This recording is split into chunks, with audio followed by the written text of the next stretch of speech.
Welcome to the Content 10X Podcast.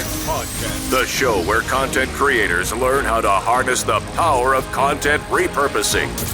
And now, your host, Amy Woods. Hello and welcome to this week's episode of the Content 10X Podcast. I'm your host, Amy Woods, and this week's episode is about a topic that I've never really touched on so much before, and that's PR and press releases. And as always, the repurposing edge to it. I have a great guest, Sally Falkow. So Sally is an accredited PR practitioner with the Public Relations Society of America, and she's been a pioneer in the change to digital PR and writes about the impact of technology on the media, PR and marketing in her blog, proactivereport.com. And she also has a book, Smart News, How to Write Content That Gets Found in Search and Shared on Social Media, which covers how to write news releases in the digital age. So, Sally, welcome to the show. Thank you very much, Amy, and thank you for inviting me. It's quite a big introduction, actually. Are there any big? What have I missed in that introduction? Well, probably only my research work that I do for the Society for New Communications Research. My research projects every year are on how content in the media is changing, and therefore how companies and business owners have to change the content they produce in order to meet the needs of the media. So, I'm really, really pleased to have you on the show. It's just, I think it's a very relevant topic for my audience and something that people are going to get a lot out of talking about this topic in particular, and press releases and how you can repurpose content for them and how they can be repurposed as well. But I think it's the best to start with, how did press releases get started? What are they and how are they changing now that we are more of a digital age? Well, they started more than 100 years ago. And at that time, of course, the only real media that was available to reach your audience was newspapers. And so when companies wanted to get out their side of a story, the very first press release, in fact, was done by a railroad company after a big railroad accident. And the person that they hired to help them with this was a journalist, a newspaper journalist. So when he first created the idea of a press release, he did it from the viewpoint of what editors in newspapers wanted, because, of course, that was the media of the day. And so they were very relevant in that format for many, many years. But we've had a lot of changes as in the last 118 years or however long it is. And, then radio came along and then TV came along and then they wanted video and then the internet came along and then we kind of went back to text because at the beginning of the internet, due to the bandwidth problems, it was almost impossible to even download an image. It would take an hour. Mm-hmm. So everything went back to text. And then as we developed more and more bandwidth, now everything has gone visual again. And people like visual because it's easy to consume. We all like eye candy. It's, that's what attracts our eyes is good images, rather than read screeds and screeds and screeds of text. And many studies have shown that people retain much more information when there's a visual aspect to it. Now, believe me, the media is not unaware of this.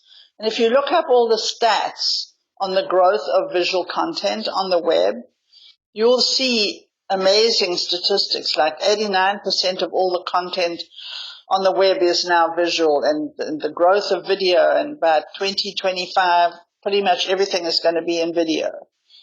I completely agree with you. I think it was this year at Social Media Marketing World in March. They brought up some, lots of research and statistics in the opening keynote. And one of the things they said was that, visuals are basically the most important form of marketing, especially on social media. And I'll put the stats in the show note, but it was, something along the lines of 80 or 90% of marketers who'd been involved in this huge survey said that visual marketing is the number one most important form of marketing. So, I completely agree with you on that. I've read so much about it myself as well. Right. And just one stat on social media, for instance, a tweet that has an image in it gets 150% more retweets than one without. And so from a media point of view, all these stats that we read, of course, are about companies and their marketing and the consumers and the readers and what they want. But don't for 1 minute think that this doesn't also apply to media sites. They're very smart, the guys who run the news sites and the newspapers and the TV stations. They watch their analytics very carefully.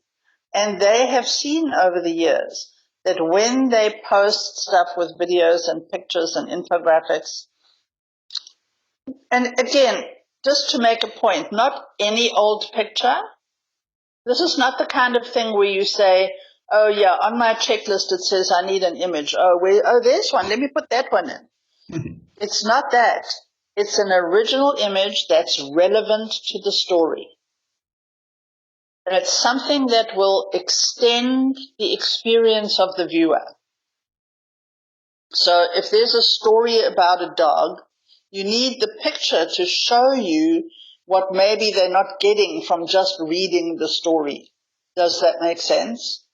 Yeah, so, and I guess what you're saying is that, you often think of press releases as being text, sending off a written article to the press or, a release, but I guess what you're saying is that it's just so important now in press releases to be thinking more about the multimedia content that you're providing. As you said, video, visuals, as people aren't as responsive to just the text-based press releases anymore. Exactly. Now, because of my research, I talk to editors and reporters and bloggers a lot, and they tell me quite clearly that unless you send really good visuals with your press release, your chances of having that press release used drop dramatically, because they know that on the other end, they're serving their readers. And as we've said, all this research shows that it's what the readers want. They are looking for stories with images and videos and infographics. And so that's now what the media is looking for. The other thing that's changed a lot in the newsrooms is that they don't have the staff that they used to have. Newspapers and TV stations have gone through a really hard economic time. The internet has pretty much killed their business. And so they're not making as much money as they used to, and they've had to lay off huge numbers of reporters. From the research, we know that every reporter on average writes about 10 stories a month. If you now just cut hundreds of people out of your newsroom, there goes all those stories. And that handful of reporters that's left in the newsroom has to try and cover the amount of content that was there before.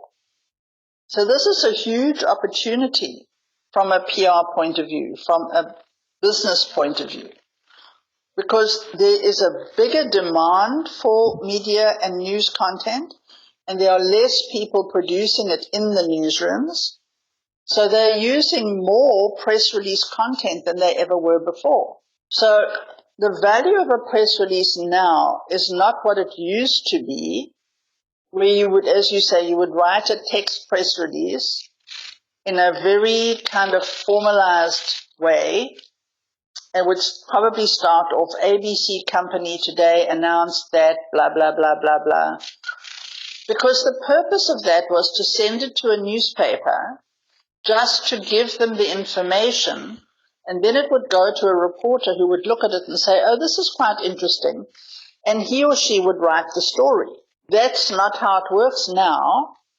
They're looking for the story. Mm.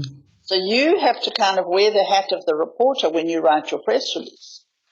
You've got to write the story and you've got to provide the visual assets with it so that when it does get seen by a reporter, you've kind of done half their job for them. And believe me, they love you for doing that.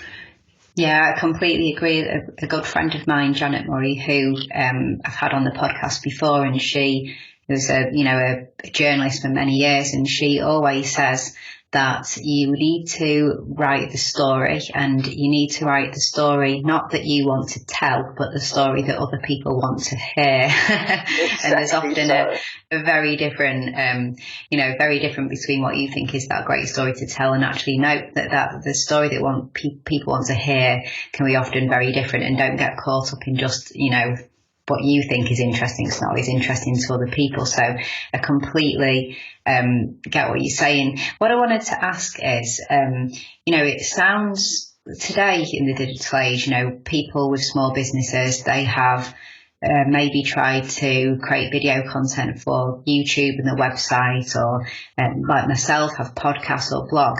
And then when you talk about press releases, it sounds like it might be, a bit more work and maybe not as accessible. And, people maybe feel like with this whole world of social media too, do you need to do press releases? But what are the benefits of producing press releases? And, if you are sold on the idea, how often should you do a press release? I definitely feel that it is worthwhile doing it because you are telling your story in a different way than you are on social media and in a blog post. It has a different flavor to it. It's more of a news story, but you're getting to tell the story rather than just sending the bare facts and hoping that some reporter is going to write it, and will he or she write it the way you want it to be written. But you're quite correct. It's very important that you figure out what is newsworthy. I got a request the other day from a company saying, we need some press releases that will cover announcements, new hires, events that we do within the company. And I had to write back to them and say, look, I will write your press releases with the greatest of pleasure, but these are not things that the media is going to find newsworthy. So you have to look and see what every company has an angle. There's always a story in a company. You just have to find that news angle. So, and the person who knows it best is probably the business owner. But very often they don't look at it as something amazing or interesting because that's what they do. So sometimes you just need somebody to give you some guidance or a little bit of coaching perhaps. And then say, oh, look, oh, you do that? Wow, that's fantastic. Look at that. And that would be something that would be very newsworthy. To give you an example, I worked with a fellow who has a concrete cutting business. Now, if you could think of anything more prosaic and boring than concrete cutting, I probably couldn't. And he had that viewpoint. He said, how can you possibly think that anyone in the media would be interested in me? I make holes in walls. And then I said, well, let me just look at what you do. So what do you think was one of the most interesting things you ever did? Oh, well, I did this, and then I did that, and then I did yes, we did all the seismic retrofitting for the original quad at Stanford University. And my little ears pricked up. I said, what? And so I went and spoke to the construction company that had hired him. Excuse me. And they said, oh, yes, we would never hire anybody except that guy because he's an absolute artist. It was such a difficult job, and every little piece had to be taken out and labeled by hand and put back in so that you would never know any work had been done. This is a historical building. Now that is a story. To him, he gets hired to do this kind of thing all the time because of who he is. But to him, it's like me, I'm making another hole in another wall. Yeah, and we got heaps of media coverage on him because of just looking at that one aspect that makes him different. Yeah, so it's such an interesting story, and I think you're right that we don't always see what is interesting about what we do because we're too close to it, and it sometimes takes somebody to help you step back, doesn't it, and see the stories that you have with what you do. And that's such a good example because, as you said it at first, when you're talking about what concrete doesn't sound that interesting, but there's something there. I think it's really interesting because I think it was Gary Vaynerchuk who made this quote that people say a lot, which is that today every small business, every entrepreneur is a media company. You can't get away from it. Media is a really important aspect of your business, and we're all, because we have access to digital media, we can play media companies on a small scale, but that's all well and good, but you need to know what media to create, and you need to know how you're going to resonate with people, and there's quite an art to finding that story, isn't there? You might not see it yourself, and you may need some help to see it. And it's maybe when you look at press releases and you're talking about that, you have more of the journalistic view of how you're going to find the story, more so than if you put out, a blog or a podcast. You kind of maybe thinking a bit too inside your head and inside yourself, and you put it on your own blog. But when you're thinking, well, this is going to the press, you're thinking a bit, I think you kind of think more in a journalistic style, don't you? And you think of it more as a story that has to be sold, basically, don't you? Yes. And it was the point that you made earlier. You have to look at what somebody else wants to hear. What would they find interesting? Because that's the newspapers and the TV stations and the news websites and all those kind of things. What they're looking for is readership. And so, of course, they want content that's going to attract people to come and read their stuff. So in terms of repurposing, so if you have gone to the effort to create a press release, what other forms of content could you then repurpose into? I guess we've already touched on visuals, but have you seen examples where one press release has been broken down and put into, different places and all that kind of thing? Yes, most press releases are not terribly long. They average around about 400 words. But you could, depending on what is in the press release, you could take other things related to that press release that are not necessarily in the press release to extend the story. So let's say I did put out a press release about being on the podcast today, but instead of just saying I'm going to be on the podcast, thinking from the reader's viewpoint, I said, the reason I'm going to be on the podcast is because I'm going to share my new research about this and that, and small business owners will find this interesting because, so then there's something, I'm putting something out there that would make them say, oh, that's something I would want to listen to. And then I might take some part of that and say, well, I haven't expanded on that particular thing in the press release. Let me write a blog post to expand more on that point. And then I could do a guest post somewhere else, also going over more of what was in the press release. You don't want to just duplicate the press release, but you repurpose it into something else. Yeah, because then you could put yourself on camera and you could talk about the press release, the topic within the press release. You probably, if you followed your advice, you've created some really good visual content that could get posted out onto the social media platforms and on your own website as well, couldn't it? And make that stand out. So, and it's as you said, as I always say with repurposing, it's not copying the same thing again. It's expanding on it and building on it, and looking at different angles as well. I suppose another, I asked you about repurposing our press release, but probably maybe the better question then as well to ask is, how can you create press releases from your existing content? Because I guess that must be a really good thing to do when you're thinking of press releases, to repurpose existing content, right? Yes, look, if you had a really good piece of research, for instance, that you had put out in a white paper, that is dead easy to repurpose into a press release. Even a good blog post can be repurposed into a press release. There are many different things that you can do.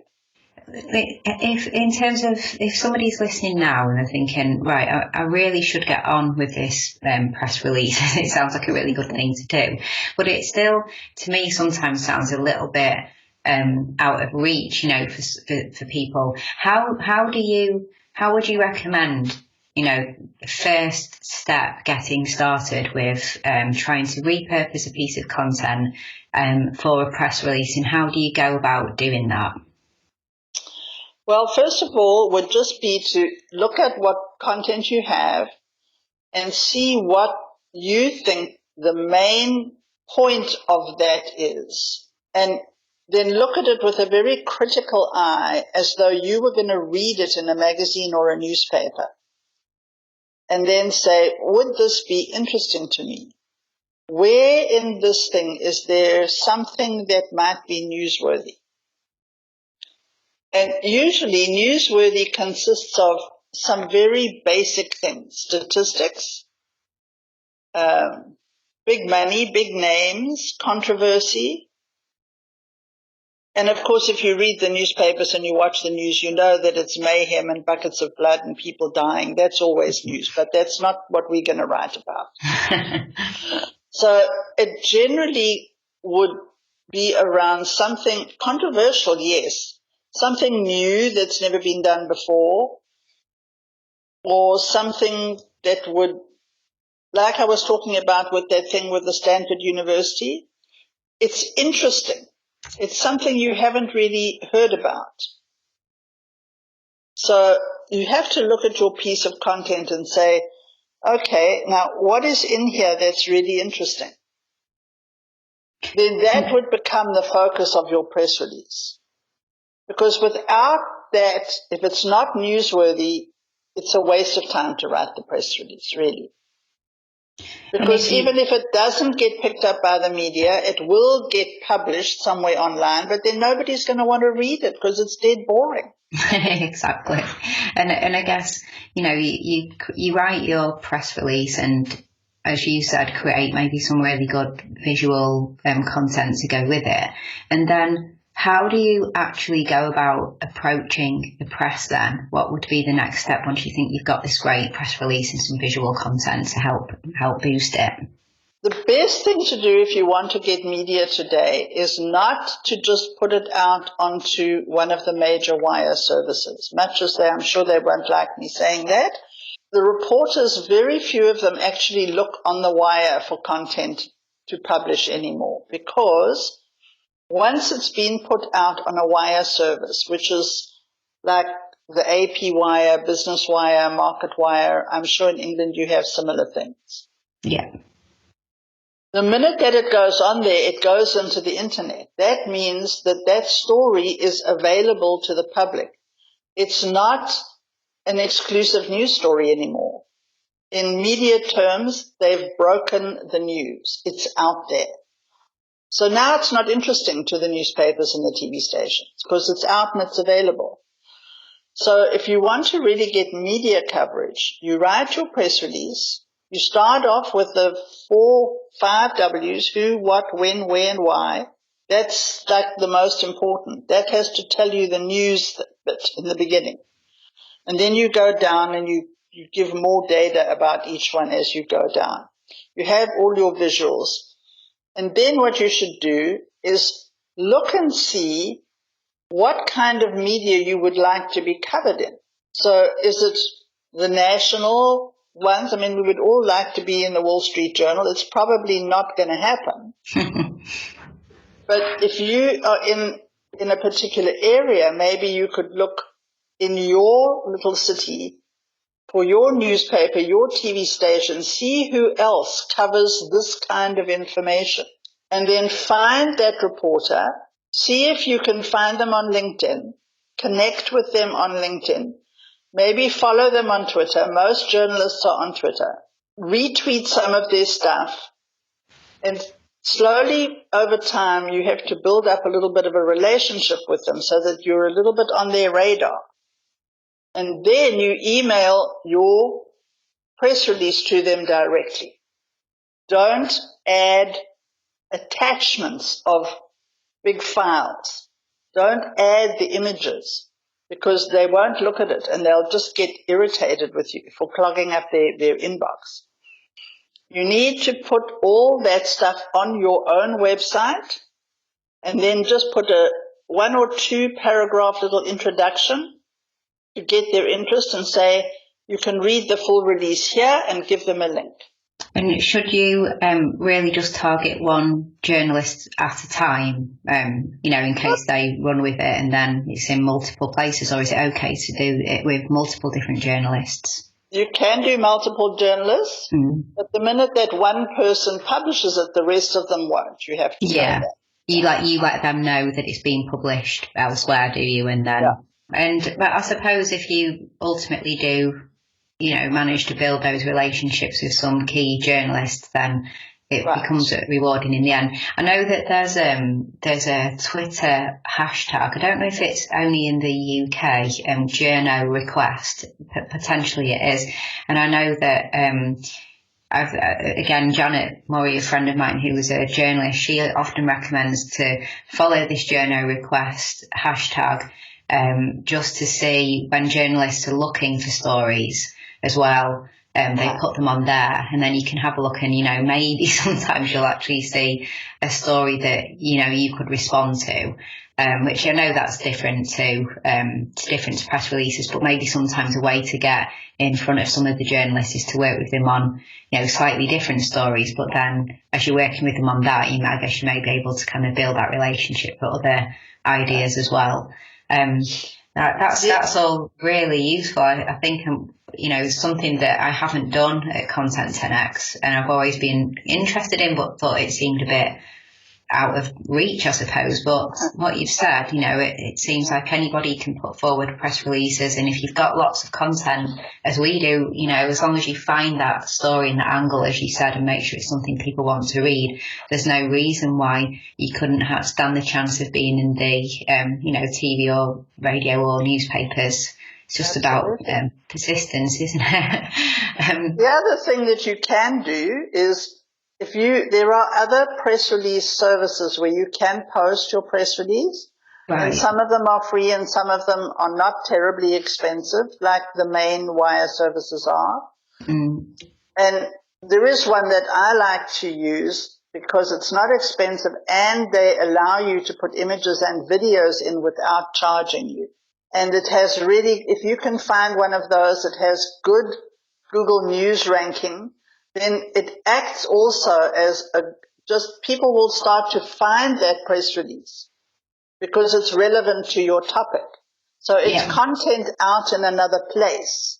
And I've even had journalists find old press releases like that and then they weren't doing a story at that time, but later, like 6 months or even a year later, they're doing a search to look for information or people to interview, and they come across that old press release that you posted somewhere, and then they go, oh, this person looks interesting, and then they call you.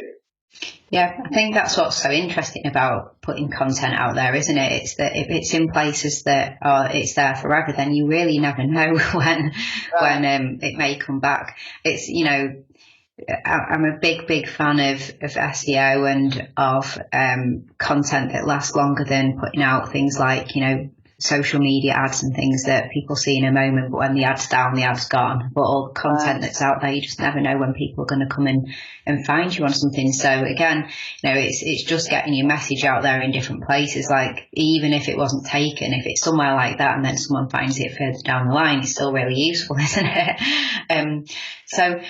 Well, thank you so much, Sally, for coming on the show, and it's been really, really useful. It's definitely inspired me to look more into press releases.